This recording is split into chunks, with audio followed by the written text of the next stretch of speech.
You just tuned it in. Global and worldwide. Hitting you on the one with no delay. Because it's the Fighter's Voice. The Fighter's Voice. With your fighting host, Richard Ortiz. And the formidable co-host, Mr. Cole Escovedo. Remember, every fighter has a voice. Fresno, California. We're live here in Mad Production Studios. I'm your host, Richard Ortiz of the Fighter's Voice Knockout Podcast. We have a great show for you this evening. With us in studio by way of cell phone, because you know the way technology is taking off, my man. Remember back in the day, you would just say by way of phone, but now you say by cell phone. And pretty soon you're going to say by cell phone, the new 7 or the new 10 plus, X, Y, and Z, and so far, et cetera, et cetera. But with us, by way of cell phone, man, taking time out of his busy schedule, we have with us the 1992 Olympian, the former IBF junior middleweight champion of the world, now commentator for Spanish Showtime boxing and English Showbox, the new generation boxing, and the man continues to reinvent himself over and over again. And makes us all have fits because he's a southpaw, man, and he throws everybody off. But lately, he's been very active, very vocal, and we're going to talk about that in the middle of the show. Ladies and gentlemen, the one, the only, Mr. Raul Marquez. How we doing, champ? Man, I'm doing great, man. That's a great introduction, my brother. I mean, that pumps me up. That really gets me going. Oh, I mean, that's nothing yet. Wait till later on in the show when I say, ladies and gentlemen, fighting out of the red corner, coming in at trim and ready, 158 pounds, and we'll go there later. My man, hey, you're doing well with your career. You keep reinventing yourself. Now you're back in the media, man. I mean, one comment and everybody's talking about you making a comeback.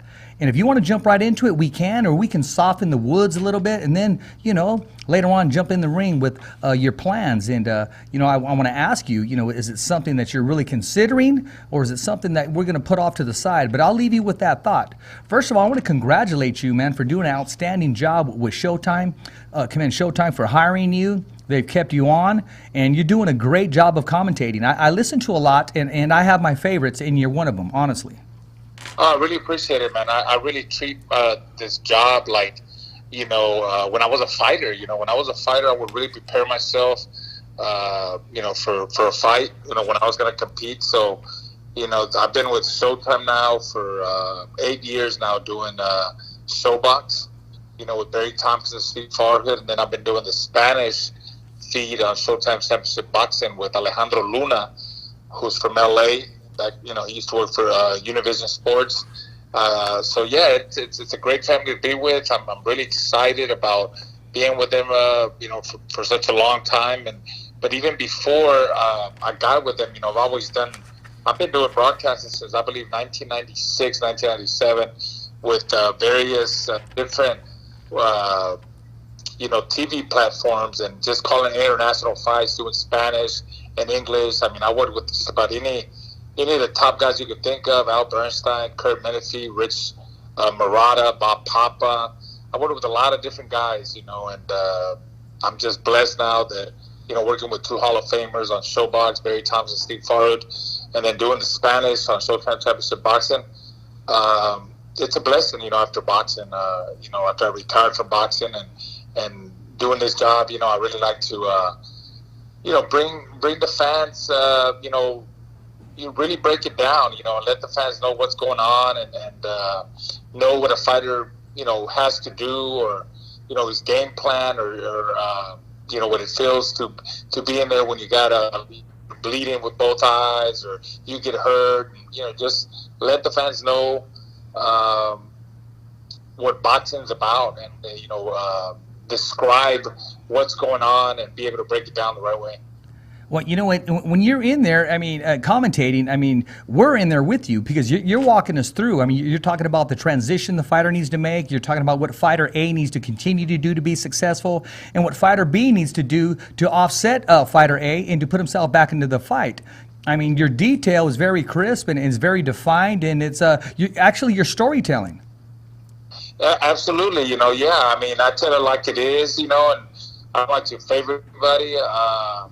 You know, sometimes you got the A fighter, you got the B fighter, but if the B fighter's taking over and he's doing what he's supposed to do, and he wins the fight, and say he doesn't get the decision, we're broadcasters.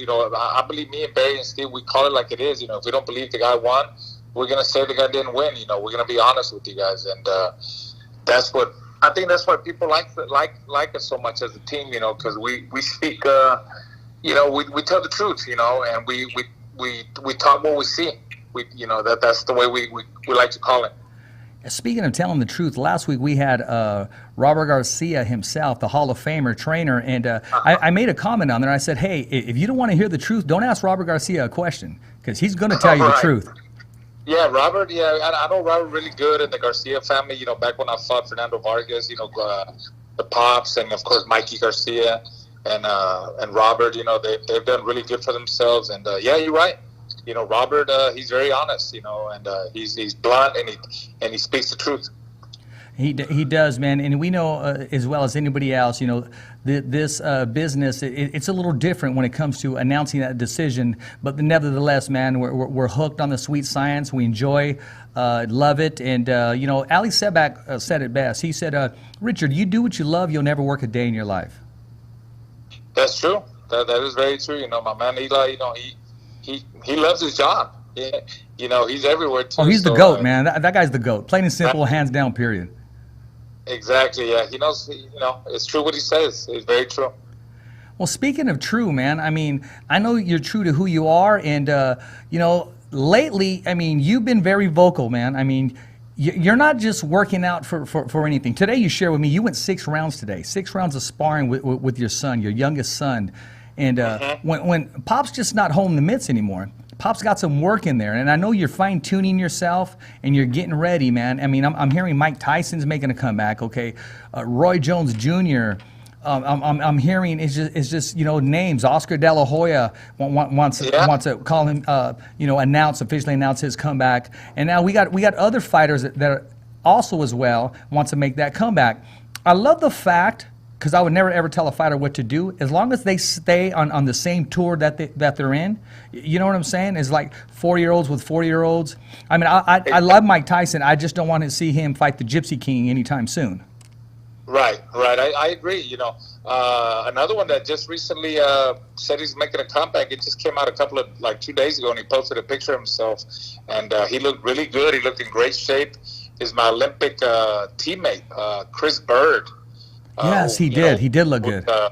Who was a middleweight, who was a 165-pounder. He won a silver medal in the Olympics and went out to become heavyweight champion of the world. Yes. You would have never thought that, fighting at 165. But, yeah, he went on to win the heavyweight title. And now he's making a comeback, too. So, yeah, you got a bunch of older guys making a comeback. And, of course, yeah, I've heard, the reason – I'm staying in shape. I'm getting in shape, and I've always, been in some kind of shape. I like to keep myself in the gym, and you want to look trim on TV. You don't want to look too fat. You know what I mean? Yeah. So I've really been hitting it hard, and I've been working on the gym, and I know Oscar De La Hoya, my Olympic roommate. And he was not only my roommate, we traveled the world together for many years on the national team. We were in Italy, we were in Germany, we were in Australia. We were all over the world, everywhere in the United States when we competed in different national tournaments, and other countries came to compete in different states here in the United States. So we were always together and stuff. And I know Oscar's making a comeback, and that's the only fight. And I called him out. That's the only fight that I would come back for. I think that it's a fight that would sell because we're both in the same, pretty much the same weight class. We could come to an agreement or whatever. But we were Olympic roommates many years ago, and back then when I was champion, we fought for Top Rank. Of course, he went out to really stardom, and he was Golden Boy and won many titles. But I've always wanted to fight him. He gave a lot of guys opportunities. I felt he gave a lot of smaller guys opportunities, and as he got bigger, he fought the right opponents, and like the Pernell Whitakers on his way out, and of course when he beat Chavez Sr. on his way out, and a lot of the big fights, with Floyd Mayweather and Felix Trinidad, and Bernard Hopkins, he lost, but he did great, as a fighter. Knew how to promote himself, and that's the only fight that at that point in my life when I was champion, I wanted that fight. I wanted to fight Oscar. Why not? Because you're in the business to fight the best. So if I didn't get him back then. Why can't I get him 20-some years later? I'm 49. He's, I believe, 47. He was always a smaller guy, but he did go up to fight up into, I guess, middleweight. That's a fight that I would love. If he decides to come. Supposedly he's coming back. He says he's coming back. Some of my family members were saying today or yesterday, they were telling me, we heard he's going to fight Chavez Sr. I don't know how true that is, but, come on. Chavez Sr. is like close to 60 years old. Who wants to see that? You know what I mean? Yeah. Well, I'm not going to lie to you. When I first heard the comeback, I posted that picture of them two together as well. But this is before I heard you, and I understand there was a comment made that was on a picture that I posted of Oscar De La Hoya working out and what have you. And I like that matchup. I would love to see you two share the ring. You never did before, and why not? If that's something that was dear to your heart, why not say, hey, I'm available. You're telling the whole world that you'll be available soon. So, hey, let's make this happen. I would love that. I got the promotion, man. 1992, we were Olympic roommates, and now, what is it, like 28 years later, they meet in the ring. Yeah, exactly. And, we're both Mexican-Americans, and, everybody knows my style. Whether I bleed or not bleed, I come to fight, I come forward. And everybody knows Oscar's style. And, Oscar don't need to be fighting any of the young guys. Think about it. Just imagine, I'm sure Oscar one way or another is going to listen to this interview, but, imagine 20 years ago, we were 28, 29. It's not the same. These guys are young guys. They're fast. Their footwork, everything changes, 20 years later. Me and Oscar, we're in the same age category. I think it's nonsense that he's thinking about fighting the elite right now. That he wants to talk. He talks about fighting the Charlo brothers and maybe even Canelo. And, he wants to fight the top guys right now. That I think, that's not a right decision. He needs to come back fight someone like me, man. He's got to fight someone like me. Of course, if he was to beat someone like me, it's a good. If he wants to call it a tune-up fight, to get him going. But fighting guys his own age right now, like with the big names, he'll be making a big mistake by doing that. Gonna get hurt that way. I'm going to comment on that right now. KP, is there any way you could pull up that picture? I got a picture of we got one of Oscar and Raul when they were Olympic teammates. We can find it as we go. Now. Okay, if he's mentioning those big names, he's just not going to jump out the gate and take on one of those names. Somewhere down the line, he has to take, some fights before to get his blood going, to get his footwork going, to get the timing going. And I'm not saying, I wouldn't call yourself, Raul, a tune-up by any means. I've studied you. I've watched you. You give fighters fits. You're right in the middle of the danger zone. It's give and take with you, man. You just happen to have some scar tissue, man. But your heart was as big as anybody else's. Honestly, we know Oscar has a big name. He's the big star. But you got to have the right dancing partner, man. And I'll be honest with you, there's no other fighter right now that he's a promoter. He knows. But not even some of the young guys that are champions right now. Of course, Canelo, that would be a huge promotion, him and Canelo, because of, Canelo's name. But me fighting him will probably do a lot better pay-per-view-wise than some of the young champions that are around right now. And he knows it. He knows it because there's a storyline. There's history between us, The whole, we were on the national team together. We traveled together. And, of course, Oscar, he's got his ways. We haven't talked in years. We're roommates, and people change, whatever. And that's my whole thing. I wanted that fight in 1997 when I had the IBF title, and that's the only fight that I would come back for. I have a goal from all my family, my wife, and my father, and my mom, and my brother, my sister, everybody. They support me in coming back for a fight like that because that's the only fight that I would come back for. And I would love that. But again, he's a star.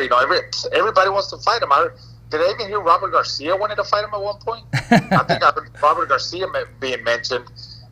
Chavez Jr. I mean, everybody wants a piece of Oscar, of course, because it's a big promotion, But if you really think about it, I mean, they talked about Sergio Martinez. Yeah. They talked about Americano. I mean, those guys ain't gonna sell the fight. They ain't gonna be able to. I mean, they're too nice. Yeah. They're too nice. So, I would love a shot at him. I mean, if he's really serious about coming back, his brother knows it. I talk to his brother all the time. I said, make the fight, man. Let's go. I'm ready to do it. Which is, I have a good relationship with his brother. We always gotten along and stuff. And yeah, like Joel. We're talking about Joel. Yeah, well, yeah. He's a great guy. Great guy. We get along. I get along better with him than what I get along with Oscar, man. No, Joel's a good guy. I mean, he's someone we got to get on the show too, man. Raul, you're a likable guy, man, but I can tell that the tone in your voice that you're all business, that you're dead serious. You're not just saying this to hype anything up. You're ready to go. Oh, I'm serious, man. One thing is, it's business, man. I mean, to me, it's not even about the money. It's about, I just want a piece of Oscar, man. I've always wanted to get in there with him. Even back then when I was fighting Top Rank, Bruce Trampler, I said, man, give me I'm champion. I mean, Oscar probably wants another world title at 154. Let's do it, man. And at that point, for whatever reason, Bruce Trampler told me Oscar never wanted a part of me. He didn't want to fight me, There's a lot of things that go with that, I'm southpaw, I'm tough, I'm rough, I'm rugged, mental-wise, we always shared rooms. He was always the smaller guy. I was the bigger guy. And, I was the alpha dog in the room. I ran the room. You know what I mean? So that's right. I don't know I don't know why he never fought me, but I think we could do it now. So, and I'm sure he's listening or he'll listen later. Like somebody will tell him about it. And, that's the only fight I believe that I mean, it should happen. It could happen, and I think it's a very sellable fight, man. He's a promoter. He knows what I'm talking about. Well, and it would be great. I would love for that fight to happen. Well, I mean, have you reached out to Golden Boy at all? Have you talked to Roberto Diaz at all? Have you talked to Gomez at all? Anybody? I don't need to. Although come on, I don't need to. Those guys know, man. Come on, it's the boxing world. Everybody in the boxing world knows me. I'm very visible nowadays. I mean, it's not like I'm a guy that retired 10 years ago and you never heard from me again. I'm on Showtime all the time, Spanish. I'm on Showbox. I'm always doing interviews, so they trust me. It's not like a guy that my name is there. I'm always on TV and stuff. So and I'm always doing interviews, and I'm sure they know where I'm at. If they really want to make a fight, they know how to get a hold of me. So I don't need to be calling them. I mean, they know what to do. If that ever was to happen, if Oscar wants that, like I said, I know he's the big star. It's up to him to decide who he wants to fight. Somebody's going to get the fight, but like I said, to be honest with you, I mean, think about it. I mean, why would he want to fight any of the young lions? He's crazy. That's nuts. That doesn't make sense. That does not make sense. Now, let me ask you this. Say there was talks and it looks like it's going to happen. But there was a time frame. There was a time period for you even to accept a fight before you get in the ring with Oscar. There's also somebody who's been very visible, very vocal, and that's Hector Macho Camacho Jr. He also called out Oscar De La Hoya. Now, he has his personal reasons. According to him, he said Oscar just like we all do. Just like we all do. But come on. I mean, Hector Camacho Jr., I mean, come on. Is he going to even make weight, man? Is he even in the gym? I mean, he's got his dad's name. That's all. He's got something to fall back on, his dad's name. But people, I mean, they don't remember that guy. The only way they're going to remember him is because and he's a small guy. What is he like? He fought at 140, 146. When he fought at 160, 165, it was because he was overweight. But he's a midget, man. He's a small guy. So say the Oscar fight's going to happen. We'll say in about 9 months. Would you consider fighting someone like Camacho Jr. before fighting Oscar De La Hoya? Nobody. No, I'm not going to fight. Look, the only fight that I would come back for was Oscar's. Look, I'm not coming back. I'm not coming back because I'm in need of money. I'm coming back because I love the sport. The only thing that, I mean, I love the sport, and that's the only fight that I would come back for. I'm not here to fight Camacho Jr. or anybody else. There's no need for me to do that. So you're ready to go. You're ready to sharpen your tools, the footwork. You get the okay. You're ready to go to camp, make weight, and get it on. Schedule. What are we scheduling this for? 10, 12 rounds? What are your negotiating numbers as far as listen, weight? He's the one that calls the shots. He's always called the shots, and we'll tell you if they're interested. We talk. It's called negotiation, and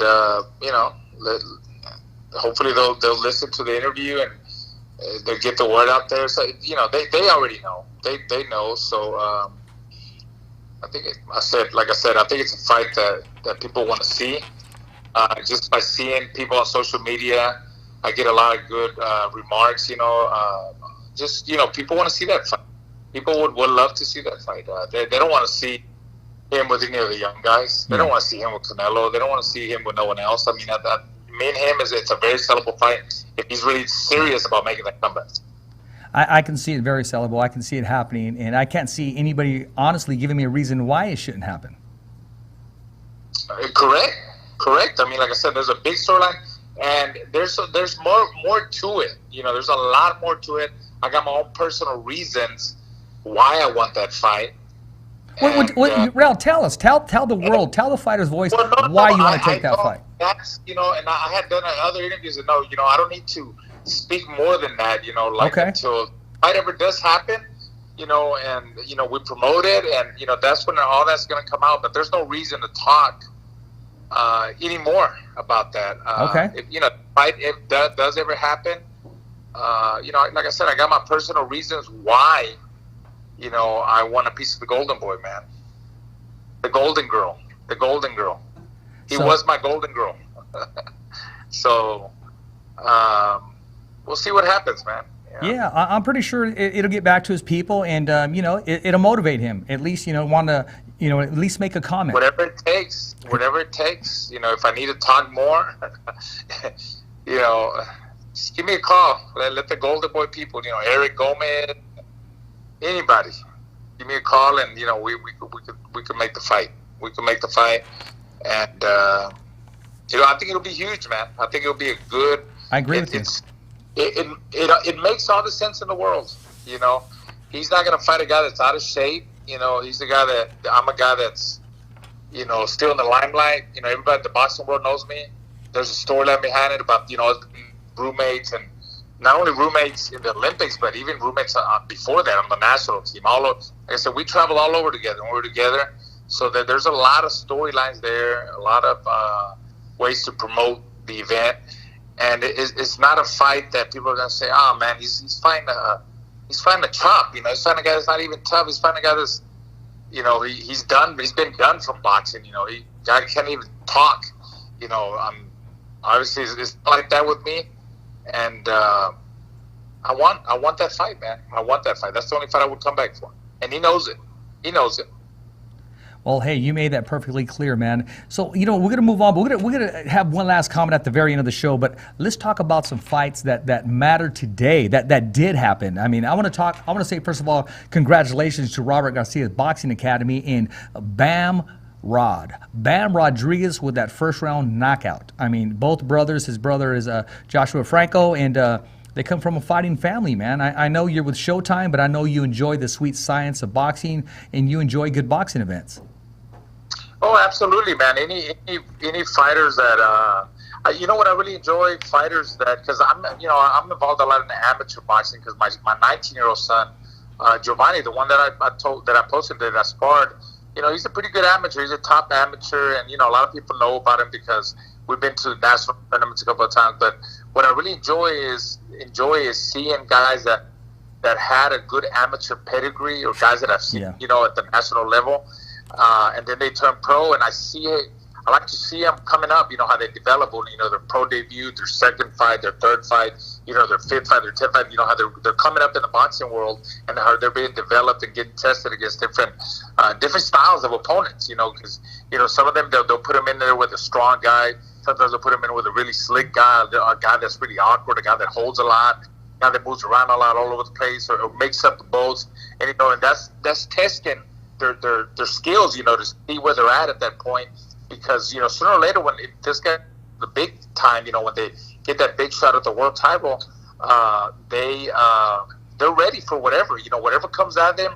They had already fought those styles when they were coming up, and they're able to adjust to whatever style is thrown at them. So I think it's it's very important. I love to watch kids that are up and coming and have big amateur pedigrees, and going through the pro ranks. It's great. And Robert Garcia has a lot of those fighters. Yes, he does. The champions, he's got a lot of up and coming guys that are already prospects, or even guys that are just got a couple of pro fights, or on the cusp of getting them. They're prospects, and they're on the cusp of getting a really meaningful fight, a fight that where they're going to really get tested, and hopefully win that fight and jump to the next level.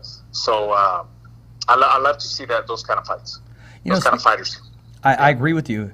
And speaking of pedigree, Richard Torres Jr. told me to tell you hello, and he can't wait to see you again. And also Richard Torres Sr., he said, tell the champ I said hello, and we're going to sit down and have a steak soon. Oh, man, okay, so that's great. The great people, tell him I said hi, and I can't wait to see him again. Yeah, now that's one heavyweight that definitely has some eyes on him, and definitely has two set of hands on him, and great expectations, and the future looks bright for Team Torres. Oh, yeah, absolutely, man. And not only that, him being a Hispanic, as you know, Andy Ruiz, right? Andy Ruiz. Being a heavyweight and a Hispanic, that's big. If you make it in the top 10, you rank as a pro, and then you can fight for the world title, become heavyweight champion of the world. Just being Hispanic, the Mexican people are going to follow you. So Torres, he's a great amateur. He's got a lot of talent. I know he made the Olympic team, but now because of the whole pandemic, it's on. I don't know what's going on with that, but I know they're still going to have the Olympics in Tokyo, and he's going to be a part of that team. And we wish him best of luck, because he's a young, fine gentleman. Besides just being a really good boxer, he's him and his dad, they're great people, and he's got a bright future, man. We wish him the best of luck, and hopefully he medals in the Olympics or gets that gold, because we know when you get that medal, or you win a medal or win a gold medal, going into the pros, it's better for you. It's a lot better marketing wise. It's going to do him a lot of good. Exactly. I agree with you 100%. Now, I want to ask you, there was some mixed reactions this weekend, and, I'm a personal a friend of the champion, Jamal Herring. What was your whole take on the whole event that took place, the aftermath, and after people had a couple days to take it in, and how the whole fight was handled, and the whole stoppage and the cut of the eye? I don't know if you had a chance to see it, but what's your take on that fight? I'm going to be honest with you. I was my dad had a birthday party on Saturday. The fight was Saturday or Sunday? The fight was Saturday. Saturday. Yeah, I did not watch the fight. I got it on. I record a lot of fights, and then I watch them later. But I wasn't able to see the fight. I saw the result that Herring won. He was an Olympian. So, but I don't know exactly what happened in the fight, because I didn't watch it. Okay, I just wanted to get your take on it. I enjoyed the fight myself, and a lot of people were kind of. They had their opinion about it, and I got my opinion as well. And I stand with the decision, and I stand with Team Herring, so Team Semper Fi. So just keep it like that. But yeah, no, you're just like myself. I mean, I'll record fights if I can't get to them or watch them, and but I just got to continue to feed my source. I'm just like you, man. I mean, you live it and you breathe it. Boxing.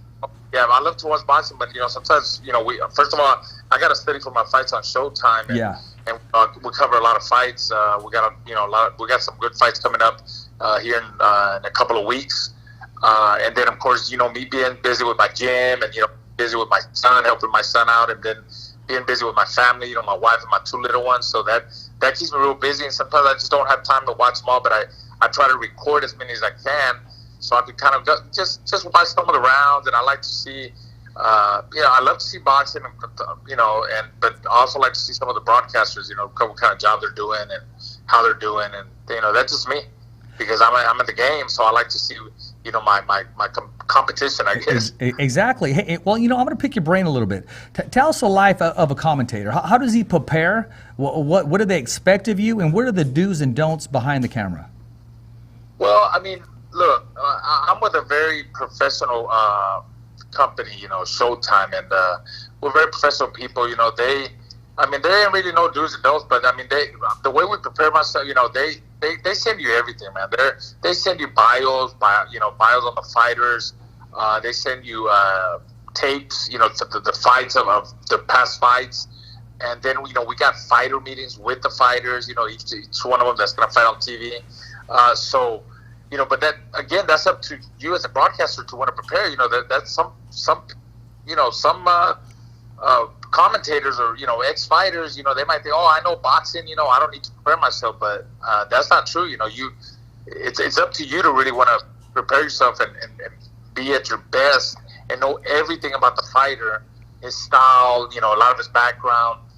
And I like to do that. I really like to, like the week of the fight, it's kind of like I marry all the fighters. For 1 week, I'm trying to watch as many interviews as I can. I try to watch bunch of their videos or tapes or styles, read their bios, and just try to get as much information into my brain. And I write notes. I got my notebook and I write notes about them as much as I can.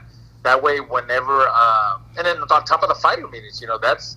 I write down a lot of the stuff that they say in the fighter meetings, stuff they worked on, how many rounds they sparred, how many miles a day they ran, or, just their training regimen. If they got hurt in sparring or in training camp, anything that comes up, I like to write all that down because, it's good points, good points that you could bring up during the fight. If something happens, there's a reason why that happened. When he's in training camp, he hurt his left hand, or, look, he's been working on this. He's working on attacking the body, just being busier. And especially when he has the guy in the corner, he's been learning not to let him go, not to let him off the hook and just keep him there in the corner or in the ropes. Just things like that happen. So I try to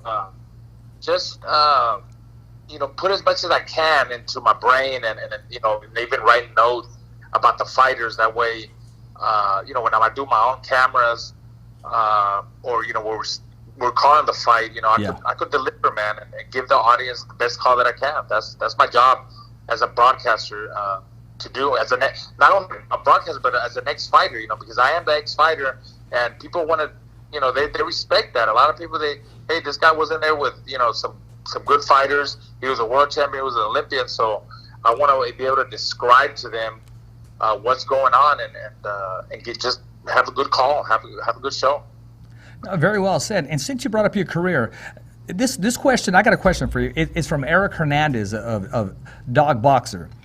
He said, between Vargas, Mosley, and Campos, who did you regret not being able to have a rematch with out of them three? Well, I'll tell you, of course, I would have wanted a rematch with everybody, but I fought Vargas in his prime, man. Fernando, and he knows it. Fernando was really sharp, man. He knows that. He really prepared himself for that fight. He was at his best, man. Very sharp, very elusive. Not knockout power where he could stop me with one shot, but he had enough power to get that respect. He's explosive,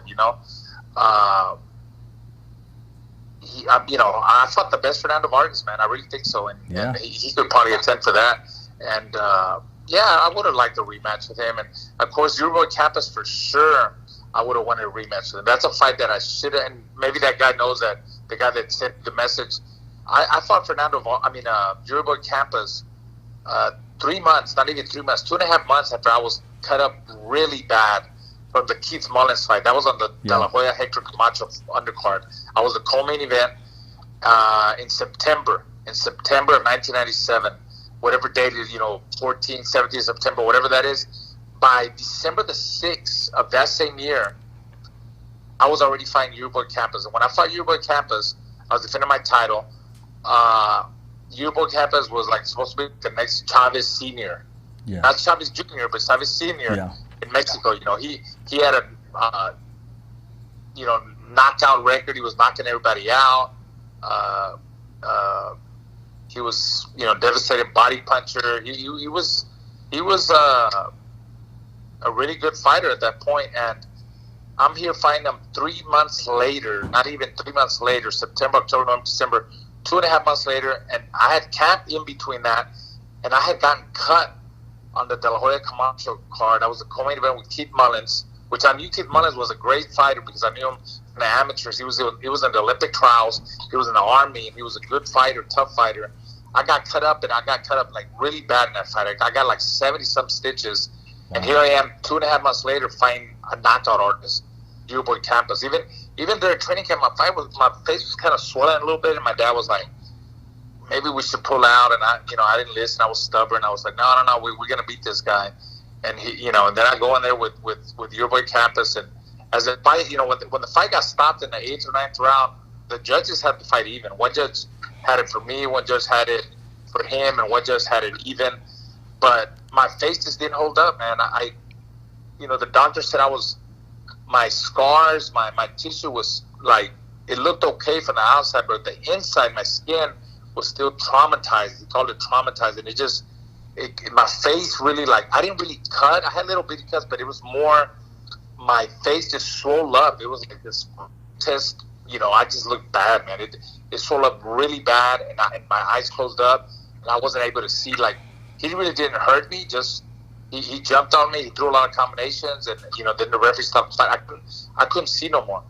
Had I waited, the right amount of time, you live and learn. Me and my father, we were not as experienced as we are now, obviously, but I should have waited at least 6 to 8 months. Absolutely. Before I took. Yeah, before I took it. Let that tissue heal, man. Let that tissue heal, exactly. Let that tissue heal. And obviously I didn't, because there was some kind of promise at that point to, if I beat Boy Campos, maybe I'll get the shot at Oscar the following year. Okay. But that night, when I lost the title, Boy Campos, it was on the De La Hoya Rivera, Wilfredo Rivera card. And that night, Keith Mullins, the guy that had banged me up, that cut me up really bad, he fought on that card, and he knocked out Terrible Terry Norris. And you remember Terry Norris? Yeah, San Diego, Terrible Terry Norris. He also got knocked out by Julian Jackson, and then he lost to Simon Brown by knockout, and then the rematch put on a Picasso in the rematch. Right. Well, he lost to Keith Mullins that night. Keith Mullins stopped him. That's the guy that had cut. And Keith Mullins won the WBC title. I lost the IBF title to Boy Campos, and of course Oscar beat Rivera. So anyways, after that fight, I wanted the rematch with Campos, but he ended up fighting Fernando Vargas. Fernando Vargas took the title away from him. I fought Chibata Flores like 9 months later. He's from California, Jose. Yeah. Chibata Flores, after I took 9 months off, I beat him, and then I believe I had another fight. Maybe then after that, I got the shot at what did I get the shot at? That's when I got the shot at Fernando, trying to win my IBF title that I had, that he had beat from Boy Campos. So back to the guy's question, that's a fight that, I would have wanted a Boy Campos rematch, and more probably than the Vargas, because Vargas beat me. He beat me right, like it's not like I said, the fight he stopped me in the 11th round. I beat the, I fought the best Vargas, but Raul, I'm going to interrupt you real quick. No, I'm going to interrupt you real quick. That night, that Vargas you fought would have beat anybody that night at that weight. So he was unstoppable that night. That's just like comparing Riddick Bowe when he beat Evander Holyfield that first time. That was the best Riddick Bowe we've ever seen. And Fernando knows it, man. He said, man, I was at my best for that fight. And, there was some, grudge thing between him and Oscar, because I trained for that fight. I trained at Oscar's gym. And, back then, Vargas, how Vargas was back then. He was a hothead, man. That dude, shit, I mean, you just look at him, he will get mad, So he had a bad temper and stuff. So, at that point, I was training, I trained at Oscar's gym. And, so, and I know Fernando wanted Oscar, and, they have a history too. They have back then they had their issues or whatever. I fought the best Fernando that you could have fought. But back to the guy's question, that I would wanted the Boy Campos rematch, and for sure, Sugar Shane Mosley rematch, because that fight ended in no contest. I hated that it ended.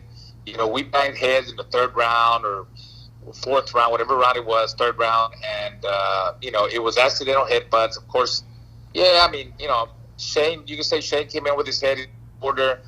He hit the top of my, he cut me up, and but I guess I lunged with my left. It was accidental, but the cuts were really bad, both eyes. Yeah. I mean, I know one of them, the doctor said you could see the bone, and it was no contest. But I felt that, me and Shane came up. We all came up together in amateurs. Shane, he might have won some national tournaments, but he never really was on the USA, the top USA national team. Yeah. Like with me and Oscar and Chris Bird and all the top guys. He didn't make the Olympic team, and I knew him coming up. He's also a smaller guy.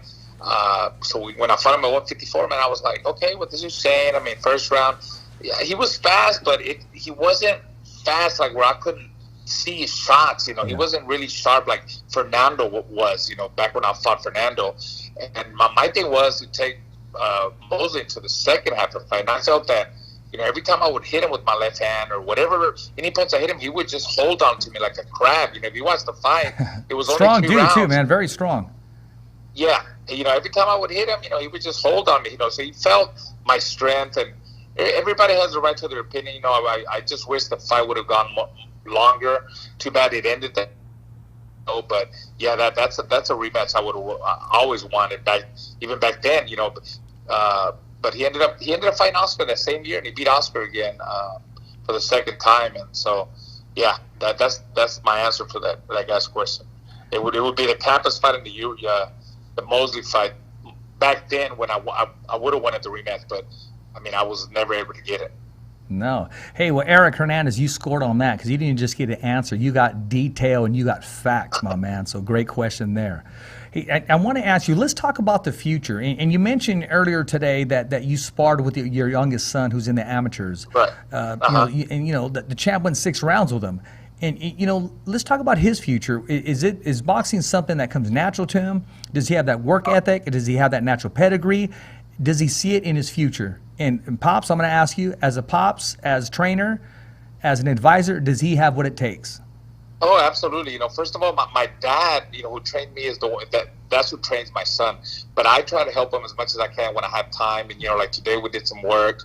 And yeah, he definitely has the work ethic. Let me start with saying, my oldest son, Raul Yes. Jr., he was a fighter. He was an amateur fighter. But, it's a tough sport. He was good. He was strong. But, he loved women too much. That's the thing. That was the problem with my son. He loves women too much. You know what I mean? A lover. He's a lover then. Yeah. Yeah. So, he finally realized that boxing wasn't for him. It takes a lot of discipline, dedication. It takes a lot of, staying away from, all the bad influences in life and, the party life, the women, et cetera, et cetera. So, but, he's got a good head on his shoulders. He's got a good job now. He's working and stuff. And then my other son, Arturo, he was a decent amateur. We got him to turn pro. He signed with Top Rank. He had I believe 5 or 6, 7 fights, something like that with Top Rank. And then, we got up to 10-0. But at one of those fights, after we signed with Top Rank, they let go. It was a mutual decision. They let go of us, because they stopped promoting on Telefutura, right? Yeah. So they said, we're going to fight on ESPN, but, now we're going to fight, your son's going to be fighting there. We're going to have 50-50 fight, we can't have a guy that's, like an A side and B side, like where you're moving them. And I said, me as a managing my son, I'm not going to match him up with King Kong at that point of his career. Yeah. You got to learn how to bring up your fighter, Yeah. Especially at that point when he's got 6, 7 fights. So anyway, we started promoting him here in Houston. He was selling out the local ballrooms here. A lot of people supported us. He was doing really good. And one of the fights, one of the guys, a guy that had gone, I forgot his name, but a guy had gone the distance with some Olympic guy, right? Uh-huh. Anyways, that guy poked his eye. He poked his eye, and then his retina? Next 2 fights. What's that? In the retina area? Yeah, it wasn't. Didn't have to do with the. It's not. It was called the corneal abrasion. It wasn't a test right now. It's a little scratch over the cornea. Yeah. And the thing is, the last 2 fights, man, even during camp, and we sold all these tickets. The last week of the training camp. Yeah. His eye would get real, itchy and blurry, and it would bother him. It would get really red, irritated. And we would still go along with it because we had the right opponent. I said, look, no more sparring, and we're just going to go along with it. We had sold all these tickets. But the last fight, we were really going to fight a guy that was a good test for him. The same thing happened. His eye got really irritated. He really couldn't see as well. And like I said, it's called the corneal abrasion, a little cut over his cornea. Yeah. And I said, you know what? We're just going to pull you out, man. We don't want to take a risk of you fighting. I mean, there's a little test for you. And if, I want to make sure you're 100% right. Yeah, at your best. Anyways, the doctor said, yeah, we could operate in the eye and do this and do that. I said, nah, you know what? Let's just, it's not like, he needs to box. He's got a good job too. He's doing well. He's going to school. He's working. So, again, boxing, that's the way it is, man. But my 19-year-old Giovanni, he's doing really good. We were in California for some Olympic, some trials the last time we were over there. Yeah. And we lost to Tiger Johnson. Tiger Johnson is the guy that made the Olympic team. Wow. He's on the same team as Torres, Real good fighter. He's 23, 24 years old. He's got a lot of extensive amateur career, a lot of international experience. And my son fought him, and actually my son gave him a pretty good fight, But Giovanni's only 19, so... Yeah. He's still developing. He's still getting better. He's still, this year he won the Golden Gloves here in Houston. He won the Outstanding Fighter Award for the 2nd year in a row. We were going to go to the state Golden Gloves and then try to go to the Nationals, win the Nationals. But then the whole coronavirus happened, so that was stopped. Oh, yeah. And now we're getting ready for some Nationals in December.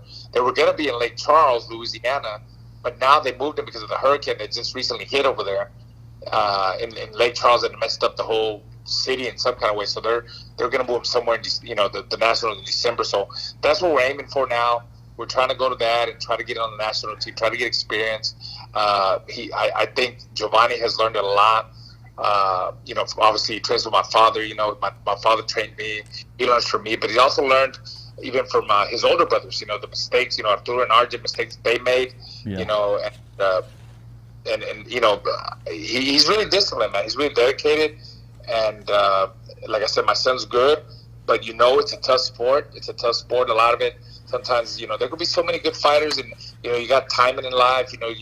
Timing in life means everything. But we're trying. He's trying really hard. He really wants it. And of course, me as a dad, and the whole Marquez family, we support him, and we try to do the best that we can for him. So again, his name Giovanni Marquez, and this year we'll be going to the Nationals in wherever they're at. I believe it's in December, and we're gonna try to win the Nationals.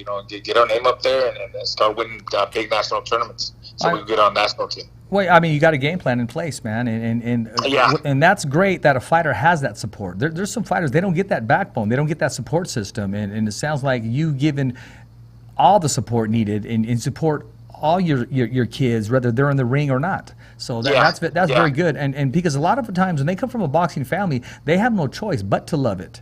And with you, right. you're making those father advisory decisions, and it sounds like you're making the great decisions.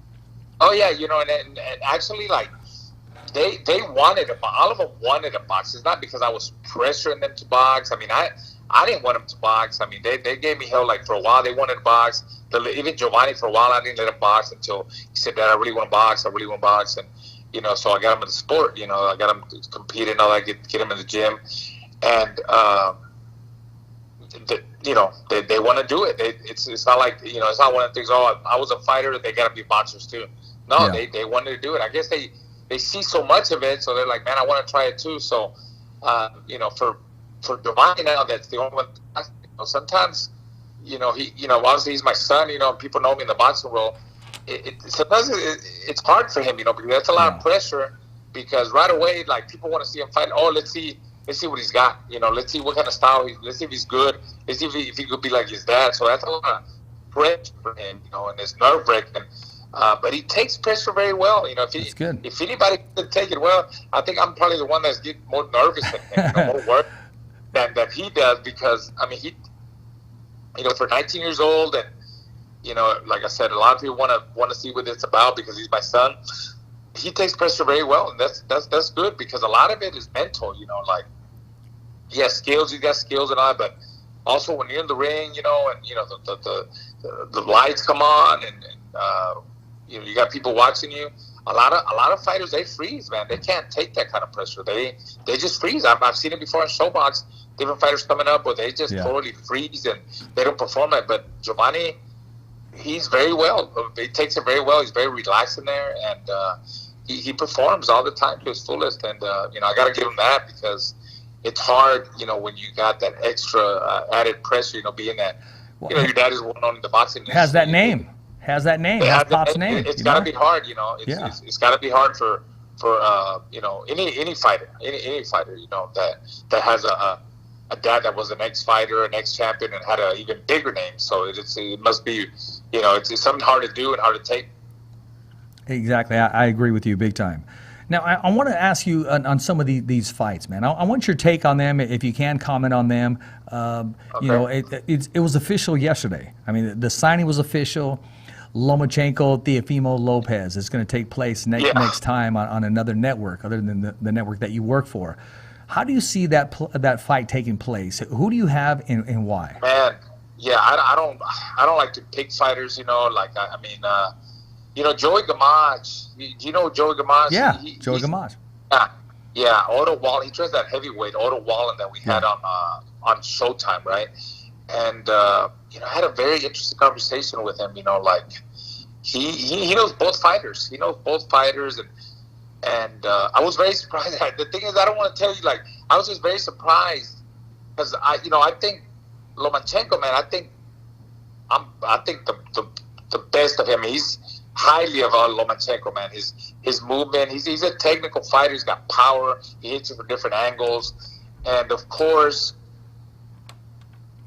what's his name? Teofimo Lopez. Teofimo Lopez. Yeah, Teofimo Lopez. Lopez. Teofimo Lopez. Yes. Yeah, he's hungry. Yeah. He's young, very young. He's hungry. He's powerful. He's explosive too. What Joey Gamage has worked with both of them and knows that he's been in both camps. And what he told me was very interesting. And I was very surprised. Before I tell you this might be. Before I would be like, oh man, Lomachenko, I think Lopez is a little bit early, man. I just, but he might be catching him at the right time. I don't know. Hey, that's why the fights are made, man. It's a very interesting fight. The kid is super young. I don't think he's ever fought anybody of Lomachenko's level. Yeah. I don't think so. No. Unless Lomachenko, gets old overnight. They're saying, but he's a great defensive fighter. He's a guy that really doesn't get hit much. He's gotten hit, of course, it's boxing, but he's a good defensive fighter. He's a defensive fighter, technical. It's gonna be a good fight. I'm gonna be watching. I'm gonna see it in my living room. It's gonna be great. It's gonna be good, and I wish both of them the best of luck. What fight are you excited that is finally going to happen, and what fight are you waiting for it to happen? I mean, a lot of people, of course, are going to talk about Bud Crawford and Spence. Is that one fight that's on your list, or let me know two fights that you are very interested in seeing take place early 2021 or late 2020? Well, of course, I got to promote Showtime, man. I'm really excited about. Honestly, let's hear Showtime, because there's some dogs at Showtime. There's some monsters there. Hey, listen. I'll tell you what, I'm really excited about, the Charlo brothers. They're here from Houston, and they, Jamal, is the middleweight, champion. He's got a really, really, they're both going to fight on pay-per-view. Yeah. This month, September 27th, I believe, right? Yes. 26th, whatever that's, 27th. And I'm excited about those fights because they're really, really good. On paper, man, they're really good test for both fighters. For Jamal, he's fighting Khetphet, who fought Triple G, and he fought Danny Jacobs, and those fights were give and take. And I just remember Derevyanchenko, man. I remember him from Showbox, and at one point I labeled him as one of the best prospects that I've seen on Showbox, and I said this guy's going to be a world champion one day. So I mean, that guy is really strong. He's got a extensive amateur career, had like so many amateur, but like 200, 300 amateur fights. He had a lot of amateur background, and of course Jamal, he's really both twin brothers that really proved themselves. They've been coming along, and of course Showtime and themselves, they've done a great job of promoting themselves as the twin brothers, because I believe they both need each other. Because if you just have Jamal, it's like, okay, Jamal, Charlo, you got to have Jamel too. And if Jamel, he's got to have Jamal too. So people know him as the twin brothers, so that's going to be a really, really good fight. And I think that, like I've always said, in boxing, you got prospects, you got contenders, and you got superstars. So, with Jamal, winning that fight in an impressive fashion, whether it's by knockout or he completely dominates Derevyanchenko, I think, he might be on his way to being superstar status, with his brother, who also has a very tough test in Rosario. Rosario, who was a guy that he's got knockout power. Who did he knock out? He knocked out J-Rock, I believe, right? Yeah, that man has power. I mean, his whole base, his legs. I mean, the guy has power. The way he torques his hips, the man has power. He hits you just right, and you're going to feel that punching power. Exactly. And there's a lot of other fighters in Jamel's weight class. Yeah. You got Jared Hurd. You still got Lara. You got Erickson Rubin, who we got next week. You got Tony Henderson. There's a lot of guys. There's a lot of fights to be made there. So 8 pounds more. You got David Benavidez. Well, that's for Jamal. You got Andre. You got Demetrius Andre. You got Munguia. Yeah. Who's also moved up. You got Chris Eubank. There's a lot of fights, and then I like Eubank. And then 168, you got what's his name? Like you said, Benavidez, who we had recently on Showtime. So it's a very competitive weight class. All the weight classes: 154, 160, 168. Because then of course you got the big star Canelo. Everybody wants to fight Canelo at 160 or 168. So but Rosario, man, he's a strong puncher. He's aggressive. He's got a good chin. He's got a good body attack. He knows how to cut off the ring. And if Charlo could of course beat him and devastate in fashion to make a big statement, that he's going to make a big statement. They're fighting for all 3 belts. And like I said, the Charlo brothers there, if they both win, I mean, they're on their way to being superstar or pay-per-view fighters. That's going to help their marketing wise. It's gonna help them. It's really gonna help them. And then again, we also got Tank Davis against Leo Santa Cruz. Oh my gosh, that was the one that I was gonna wait for towards the end. That is gonna be a good fight. I'm just glad it's matched up, and I'm curious to see what weight both men are coming in. But I'm gonna let you be the expert on this. Well, I mean, look, I believe the fight is made at 140, but it's kind of confusing. But I believe they're still fighting.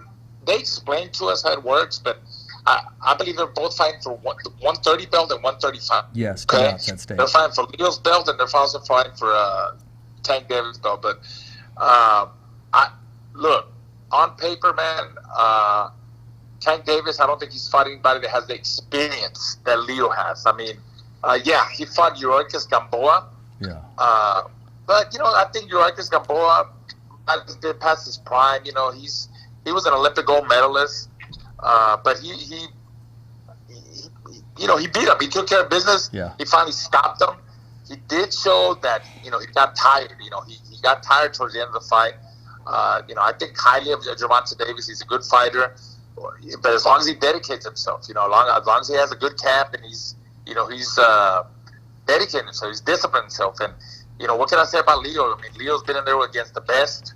He's beat some very good fighters, Abner Mares, and he's been there with Carl Frampton, where he won and lost, and I think the key, because he throws for Leo Santa Cruz, if he's able to overcome the first couple of rounds and just take Tank Davis into the deep water, you know, and take him. I agree. He's got the experience. His punch output. He throws a lot of punches too. You know, I don't think Tank Davis has fought a guy that's as busy as Leo Santa Cruz. But the thing is, can Leo Santa Cruz take Tank Davis's power? You know, that onslaught in the first half of the fight. Yeah, because when Davis hurts you, man, he's got that killer instinct. He'll finish you. And, you know, let's be honest, you know, Leo is a smaller guy than Tank Davis, you know, than Monta Davis. He's a smaller guy. So, you know, there's a lot of pros and cons about that, you know, for each fighter. And, again, that's why that fight is made. I think it's a great fight on Showtime pay-per-view. You know, I'm excited. I'll be covering that fight and you know, doing the Spanish. Best job in the world, man. It's you know, I think those two cards are the most that I'm excited about this year, because not just because I work for Showtime, but hey, I mean, they're big names, you know, they're big names, guys that we've been developing on Showtime. A lot of them came through the Showbox series, you know, like Charles, they fought on the Showbox series, and now they're at the big stage fight pay-per-view on the verge of, you know, really making a big statement if they win there and really become superstar pay-per-view fighters. And again, Gervonta Davis, he's one of the big stars that he's on his way. Like, you know, maybe he could be the next Mayweather. I don't know. But, you know, he's got a tough guy in front of him. A guy with a lot of experience. A guy that has been there before, he's been in the limelight. He knows about the big fights. He stayed busy. Leo Santa Cruz, and, you know, what a story between him and his dad. They're great beautiful family. Story, yeah. And I'm just, man, I'm looking forward to seeing that fight too. So those are the fights that I'm excited about. No, great analogy, Raul. Here's the thing. I was laughing a little bit when you're messing with the Char brothers, because I met, and I'm going to say this, one of them in Las Vegas, and I didn't know which one I met. I mean, these guys are identical. They move the same. They talk the same, and neither one of them had a fight lined up, so they're walking around at the same weight. I mean, they're identical twins, man. Yeah, you know what, man? I'm gonna be honest with you. Sometimes I confuse them and stuff, but I have to say this. I remember these kids, man. When Willie Savannah, his gym. He recently passed away. Maybe a couple of weeks ago. He was a guy that really. I got to tell you, really supported the amateur system here in Houston. Well, I used to train at his gym before back when I had Ronnie Shields trained for a little bit, and I trained at his gym. And I remember the Charlo brothers. They were little bitty guys, they were little, man. And I see them twin kids always running around, and they never really won big amateur tournaments, but they always came back. And I noticed that discipline that they had. They always came back and they trained hard no matter what. They always wanted to learn. They sat there and watched all the sparring and stuff. They wanted to learn, man. They wanted to learn, and look where they're at now. And I knew that just by seeing that they're worth it, I knew that one day that they would make it, because they're worth it, man. Sometimes you got kids that have so much talent, but they don't have that discipline. They get away with winning fights with not training that much, but they just have that talent, natural talent. But sooner or later, they're going to meet a guy that has talent, just like, or they're hungrier than them, and they work hard, they train hard, and they get beat. And sometimes, they stop coming to the gym. But the Charlos always kept coming to the gym all the time, no matter what. And like I said, I mean, I'm excited for them, because now, they're on a big stage on Showtime pay-per-view, and they just want to be the best, man. They just want to be the best. Like they call themselves Lions Only. So exactly. I got to support my hometown fighters, but they're in tough. They're in tough, and they know it too. And that's what they're training really hard, because they want to stay on top. Well, you know what? Iron sharpens iron, and they get sharp from one another. And even though they're brothers, they still got that competitive spirit. Even though they have each other's back. That makes me think of the Diaz brothers from Stockton. It makes me think of the Diaz brothers from Stockton, and also the Madera brothers from Stockton, a younger generation. And but I want to refer back to this, because we're winding down at the show, and I wanted to let you go. Okay, I'm going to give you the platform. I'm going to give you 10 seconds to look into that camera, because your picture's right in there.